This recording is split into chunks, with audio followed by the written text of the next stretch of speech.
De vuelta en la tarde, fin de semana, gracias por seguir con nosotros. Según un informe de Naciones Unidas, en la actualidad existen 38 millones de desplazados internos en todo el mundo. En el 2013, esta situación afectaba solo a 33 millones de personas. ¿Por qué en vez de mejorar esta situación, la cifra de víctimas aumenta? Los desplazados internos abandonan sus hogares, pero no cruzan fronteras. En muchos casos, sus motivaciones para huir son las mismas que las que acosan a los refugiados.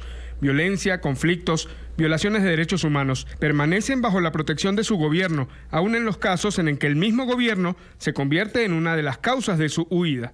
Según un informe redactado por el Observatorio de Desplazamiento Interno y el Consejo Noruego para Refugiados, presentado en Ginebra, en la actualidad existen 38 millones de desplazados internos en el mundo. Es decir, que aumentaron las víctimas. Ahora son 5 millones más que en 2013, cuando habían 33 millones de personas en estas condiciones.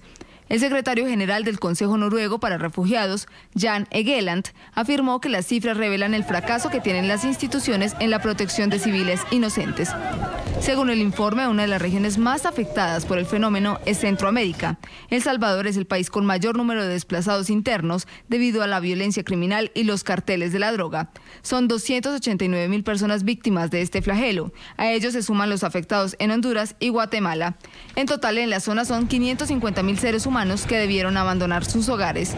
En África, el grupo terrorista Boko Haram ha ocasionado el desplazamiento de 975.000 personas en Nigeria en el 2014. En Libia, la cifra se elevó a 400.000 desplazados. La ACNUR también hace evidente su preocupación por la situación humanitaria en Ucrania, especialmente por la situación que viven los residentes de Donetsk y Lugansk, lugares enfrentados por el gobierno de Kiev. Los desplazamientos internos suman más de 1 millón de personas. La tarde de fin de semana con los protagonistas de la noticia. Desde Ginebra, Suiza, nos acompaña Alfredo Zamudio, director del Observatorio de Desplazamiento Interno, precisamente quienes redactaron este informe. Bienvenido. Muchas gracias. Gracias por invitarme.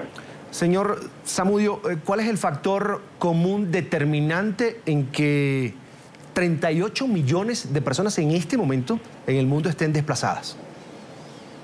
La situación, el factor determinante es que no hay una protección para sus derechos, para su seguridad, y estas personas toman la decisión o alguien toma la decisión por ellos para que ellos abandonen sus hogares y busquen protección en otro lugar.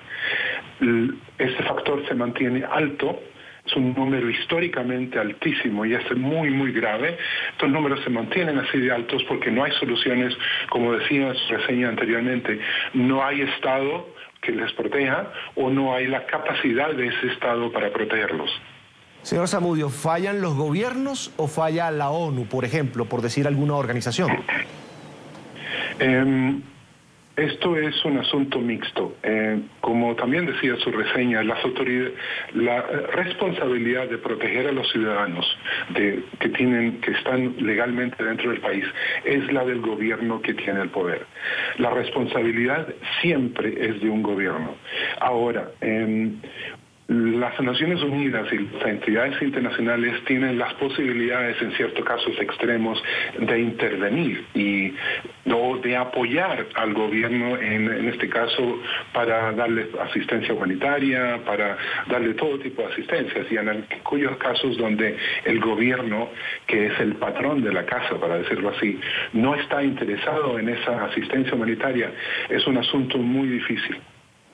Señor Zamudio, este número, 975.000 personas, casi 1 millón de personas han sido desplazadas en Nigeria, producto de las acciones de un grupo terrorista como Boko Haram. ¿El terrorismo es quien más hace que las personas se desplacen en este momento?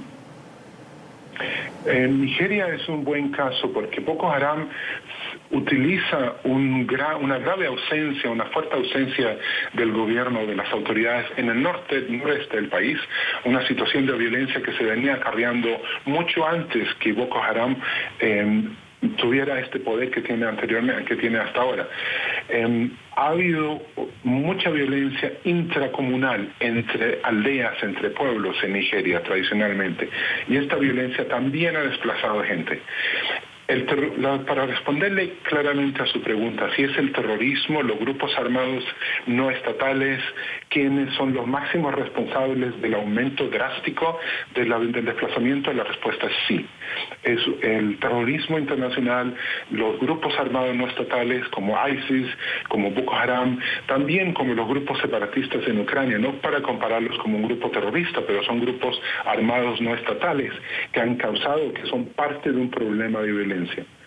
Todo esto es un aumento y es un fracaso de los países para encontrar protección a sus ciudadanos. Lo que se ha hecho hasta ahora para enfrentar a grupos terroristas como ISIS, Boko Haram, lo decía el presidente de los Estados Unidos en la Cumbre de las Américas, no le preocupa a Cuba, no es una amenaza porque le preocupa más lo que hace ISIS. ¿Lo que se ha hecho hasta ahora está bien o hace falta más acción por parte de los gobiernos, incluso unidos, para acabar con esta amenaza? Eso no viene dentro de mi competencia de nuestra organización, de decir cuál es la mejor intervención de la comunidad internacional. Como le decía, la responsabilidad es siempre del Estado. Ahora, cuando un Estado no funciona, cuando es un colapso de un Estado, la comunidad internacional tiene una serie de herramientas, entre ellas el capítulo 7 de la legislación internacional, para intervenir si es que el Consejo de Seguridad se pone de acuerdo y toma medidas. Hay muchas herramientas que la comunidad internacional puede tomar para ayudar a un Estado que está colapsando para tomar el control. Bien, quiero agradecer a Alfredo Zamudio, director del Observatorio de Desplazamiento Interno, quien nos acompañó desde Ginebra, Suiza. Gracias por estar con nosotros en la tarde fin de semana. Gracias por invitarme, muchas gracias. Señor Zamudio, una buena tarde.